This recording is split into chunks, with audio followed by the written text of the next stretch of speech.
Dál se živí navrhováním a výrobou originálních oděvů na zakázku. Má svoji značku Berry Designer. Kromě zakázek vytváří vlastní ucelené kolekce. Mimo jiné byla finalistkou prestižní soutěže Top Style Designer a její přehlídku jste mohli vidět i v září na Prague Fashion Weekendu. Jak přemýšlím? To je od člověka ke člověku jinak. Jedna věc je dělat něco pro lidi, co chtějí oni sami. Ty jim pomůžeš mít rád svoje tělo, ukážeš jim jejich přednosti a v návrhu je zdůrazníš. Ale když dělám fakt něco svého, vždycky hraje roli, v jaké jsem rozpoložení a pak to zhmotním. Moje kolekce je vždycky taková performance vnitřní i fyzická.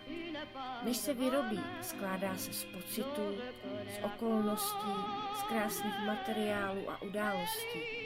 Když ji nakreslím, začíná žít. Když ji ušiju, nastoupí modelky a začíná chodit. Přijde fotograf, který tomu dá svůj pohled. Hudba udělaná přímo ke kolekci, pozvánka.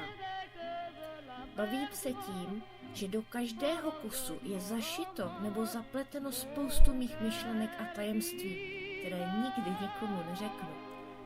Takhle to má určitě i malíř nebo fotograf, ale u oděvů je výhoda, že se nosí všedně, jen tak na ulici a bez galerie.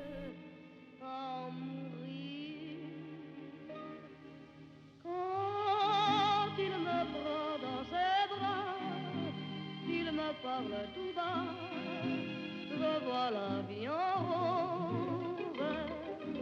Il me dit des mots d'amour, des mots de tous les jours, et ça me fait quelque chose.